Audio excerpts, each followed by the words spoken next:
bunch of gamers, one channel, and tons of games. This must be Games and Me. Games and Me. Games and Me. Games and Me.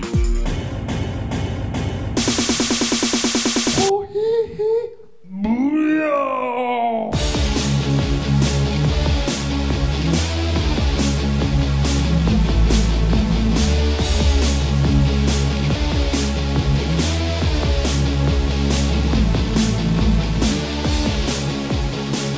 Hey everyone, it's Tim aka Jumble Junkie, and welcome to Jumble Junkies. And here we are, episode Unlucky 13.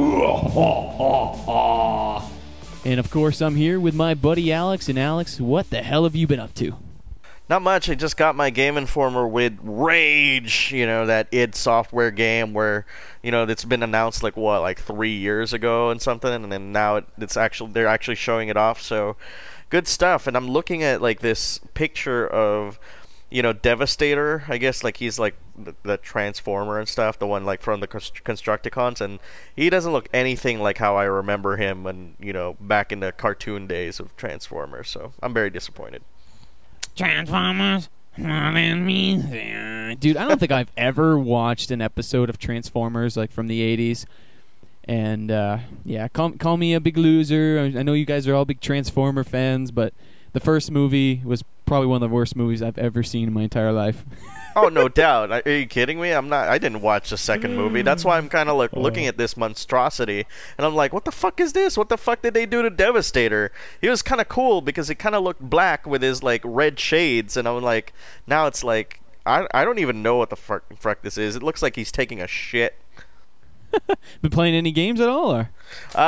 The only game that I've been playing is Secret of Monkey Island on the iPhone, and I did tell you that your favorite game of all time, Mad Dog McCree, is coming to the iPhone, so I'm kind of practicing, so, Hell yeah, dude, I can't wait. Dude, I actually kind of leads into what I've been playing, and I really haven't done a whole hell of a lot of gaming this week. I've just been on the good old house hunt, trying to find a house to live in. So, yeah, that's kind of depressing. But on a happier note, I've been working on video game reviews and not really doing a whole lot of gaming. Popped in some Space Channel 5. But tonight I went to a friend's house where I had 3 people talking about World of Warcraft the entire night. It was just like non-stop World of Warcraft, and all I did was just poke fun and make fun of things that they kept saying. And one of the kids' girlfriends was like, really hates that he's really into World of Warcraft, and my girlfriend friends really like, she's like an engineer and stuff, and I kind of cracked the joke how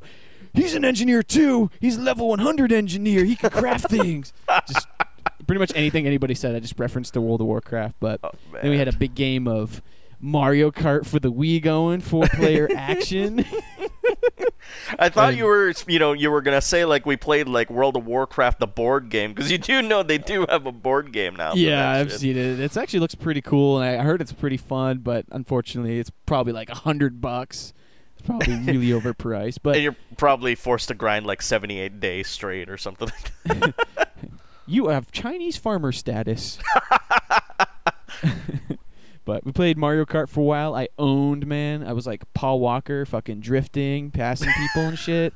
And then I'd like fucking get hit with a blue shell, and I was done. I was out and out. So nice. And I had a good time, but not a lot of gaming. But I need to go pick up King of Fighters 12 because it is out, kids. It is out. I thought it was out. Well, GameStop is saying that they have it, and I've heard, especially in the Games and Me chat and forums and all that stuff, that they do have copies. So I gotta get that tomorrow. Okay. Yeah, I don't know, because I said it was coming out on Thursday, and then you're like, no, it's coming out Tuesday. And then I look on the website, it said Tuesday, but I just got the ad for GameStop here, and it says King of Fighters 12 now available. Wow, yeah, the freaking organization of that, just. I mean, no offense to Ignition Entertainment, but come on, get your freaking facts straight. Like, are you gonna tell like the GameStop that you can only sell this on the 27th, and yet GameStop's gonna release it like pretty much like almost a week later? I mean, seriously, this is ridiculous. Yeah, I mean, it's not like a game I have to go play and buy right now. Like, I'm really excited to play it, and I really we'll push aside Battlefield 1943 probably for a day or two because I've been highly addicted to that thing. I think it's fucking awesome. It's a great game. Yeah, it's really great. And check out my review on the Review Club. I just came out, and I just did a video review on the YouTube channel. And yeah, so other than that, we got a lot to get to, Alex, don't we? Yes, we do. Lots of nerdy and scary things to get into. And this one, my bullshit meter was like right through the fucking roof on this one. But apparently, this story is true. And I figured, let's start Jumble Junkies number 13 off with a bang. Where this one says, a man falls in love with a 10-year-old video game girl. Right off the bat, I'm going to say, this sounds really wrong, and it just gets worse and worse. It says, a 37-year-old man is currently enjoying what he believes a loving relationship with a 10-year-old video game character. By that, I mean the character herself is supposed to be a 10-year-old girl. Carrying around a stuffed pillowcase of his fictional girlfriend, the man, only known as Nissan, once has revealed he has had a real girlfriend once, but she left him. Unsurprisingly, Nissan's new girlfriend goes by the name Namutan. If you want to pronounce that. She stars in a 2D PC game called Da Capo. They first met at a comic book convention in Tokyo, and it was love at first sight. So, oh man, we've heard of people like going gay, after they've had relationship problems, but I've never heard of somebody falling in love with a video game character pillow. He's going pillow, all right. I mean, jeez. You just picture me like, you remember back in the day, I think it was like in the late 80s, early 90s, remember those like wrestling, like the Ultimate Warrior and Hulk Hogan pillows? Like, that's my new love. Oh, man. My mom opens my door, and she's like, what are you doing? You're humping Ultimate Warrior.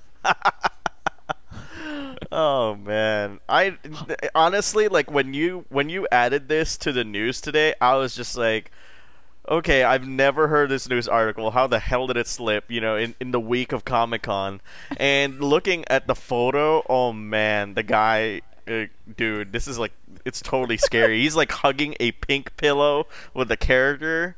And he's like, slightly overweight, and he looks like he can be a member of the Yakuza or something.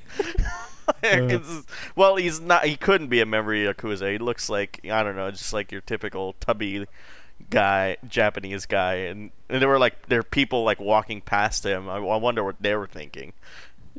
They say this is a growing culture in Japan where people indulge in fantasy relationships with fictional characters. Jeez. I thought like humping your pillow was like for 13-year-olds. Oh man. That's what we used to do when we were preteens. We just like, I really want a girl really bad, but I'm gonna fold this pillow in half and hump it. All I can say is he better have a pretty good lube, because he's gonna be experiencing some rug burn humping that shit. Rug burn.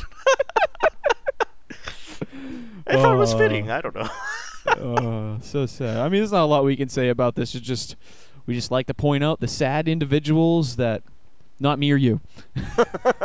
Very, very far away from you. Thank goodness. Yes.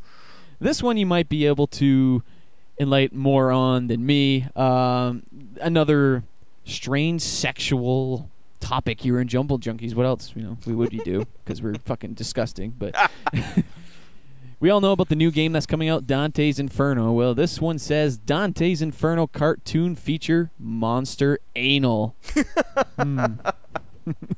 Last week it was squirting wife. This week it's monster anal. And pretty much to sum up this article, I think there's like a boss or something where this guy grabs you and you shove Dante up his ass, and that's. Maybe you can explain more what Dante's Inferno is. Well, Dante's Inferno is basically, I don't want to call it a God of War ripoff because it's a very noble type of, thing that they're trying to do here. Basically, they're trying to make a franchise, like a fork off of, the original poem. Dante's Inferno is a poem written by Dante Allegheri, and EA's version of Dante's Inferno is basically kind of like an offshoot of that. It's a fork going in a specific direction where Dante is no longer a poet. He is now a knight who is in search for, his long lost love in hell because for some unknown reason, maybe Lucifer seduced her and stuff. So, a lot like the characters. Most of the characters are designed by the guy who designed Pan in Pan's Labyrinth. So that was like the big selling point at E3. But I'm guessing what they're saying here is that this particular enemy will try to shove like Dante up its ass and somehow do damage to him somehow by, I don't know, grinding into his, into its intestines or something like that. But the actual quote here says, "Oh, you're gonna love it. We got bodies flying around. We got Dante literally being shoved up a monster's butt." And I'm like, what? It's just ridiculous. And then he adds,